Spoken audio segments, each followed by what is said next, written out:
ഏകദേശം $4 ബില്യൺ, അതായത് 33,000 കോടി രൂപയുടെ ഒരു വലിയ കരാറാണ് ഇന്ത്യയും അമേരിക്കയും തമ്മിൽ ഇപ്പോൾ നടന്നിരിക്കുന്നത്.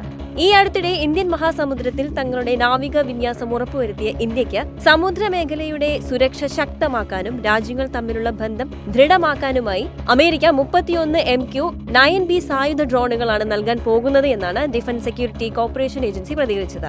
2023 ജൂണിൽ പ്രധാനമന്ത്രി നരേന്ദ്രമോദിയുടെ വാഷിംഗ്ടൺ സന്ദർശനത്തിന് ഒരാഴ്ച മുമ്പാണ് പ്രതിരോധ മന്ത്രാലയം ഡ്രോണുകൾ വാങ്ങാൻ തീരുമാനിച്ചത്. ലോകമെമ്പാടുമുള്ള സംഘർഷ മേഖലയിൽ ഡ്രോണുകളും മറ്റ് സ്വയംഭരണ സംവിധാനങ്ങളും കൂടുതലായി ഉപയോഗിക്കാൻ ഈ നീക്കം സഹായകമാകുമെന്നാണ് പറയപ്പെടുന്നത്.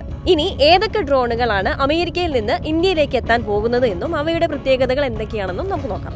ലോകമെമ്പാടും സ്ഥിരമായൊരു ഇന്റലിജൻസ്, നിരീക്ഷണം, രഹസ്യാന്വേഷണം എന്നിവ നൽകുന്ന നെക്സ്റ്റ് ജനറേഷൻ വിമാനമാണ് MQ-9B. ആകെ 31 ആക്രമണ ഡ്രോണുകളാണ് ഇന്ത്യ വാങ്ങുക.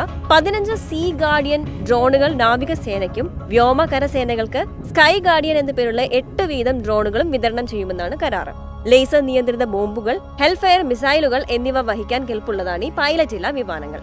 സൈന്യത്തിന്റെയും വ്യോമസേനയുടെയും ശക്തിയായി മാറാൻ പോകുന്ന MQ-9B സ്കൈ ഗാർഡിയൻ എല്ലാത്തരം കാലാവസ്ഥകളിലും സാറ്റലൈറ്റ് വഴി 40 മണിക്കൂറോ അതിൽ കൂടുതലോ സമയത്തേക്ക് ഭൂമിയുടെ ഉപരിതലവും ആകാശവും കണ്ടുമുട്ടുന്ന രേഖയായ ഹൊറൈസൺ അഥവാ ചക്രവാളത്തിന് മുകളിലൂടെ പറക്കാൻ കഴിയുന്നവയാണ്. കൂടാതെ സിവിൽ എയർ സ്പേസിലേക്ക് സുരക്ഷിതമായി സംയോജിപ്പിക്കാനും സംയുക്ത സേനകളെയും മറ്റ് അധികാരികളെയും ലോകത്തെവിടെയും നടക്കുന്ന തത്സമയ കാര്യങ്ങളെക്കുറിച്ച് രാവും പകലും അവബോധം നൽകാനും ഈ വിമാനം പ്രാപ്തരാക്കുന്നു. 15 എണ്ണമുള്ള MQ-9B സീ ഗാർഡിയൻ സ്കൈ ഗാർഡിയനെ പോലെ തന്നെ സമുദ്ര കേന്ദ്രീകൃത ഡ്രോണുകളാണ്. കോൺഫിഗറേഷൻ അനുസരിച്ച് സീ ഗാർഡിയന് 30 മണിക്കൂറിലധികം സാറ്റലൈറ്റ് വഴി ഹൊറൈസണിന് മുകളിലൂടെ പറക്കാൻ കഴിയും. ഈ വൈവിധ്യമാർന്ന മാരിടൈം പെട്രോളിംഗും രഹസ്യാന്വേഷണ ഡ്രോണുമായ സീ ഗാർഡിയനിൽ യുദ്ധത്തിന് ആവശ്യമായേക്കാവുന്ന ആന്റി സബ്മറൈൻ വാർഫെയർ മിഷൻ കിറ്റുമുണ്ട്. അതേസമയം ഇന്ത്യക്ക് ഡ്രോണുകൾ നൽകുന്നതിനെ കുറിച്ച് അമേരിക്കയിൽ നിന്ന് പോസിറ്റീവ് വാർത്തകളല്ലായിരുന്നു കഴിഞ്ഞ ആഴ്ചകളിൽ വന്നിരുന്നത്.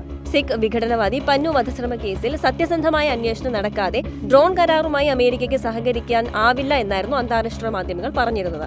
എന്നാൽ ഈ നീക്കം ഇന്ത്യയും അമേരിക്കയും തമ്മിലുള്ള ഒരു ബന്ധത്തെയാണ് ഇപ്പോൾ ഊട്ടിയുറപ്പിച്ചിരിക്കുന്നത്. എന്തായാലും ഈ അത്യാധുനിക സാങ്കേതിക സംവിധാനങ്ങൾ അടങ്ങിയ ഡ്രോണുകൾ പ്രതിരോധ മേഖലയിൽ ഇന്ത്യക്ക് മുതൽക്കൂട്ടാകും.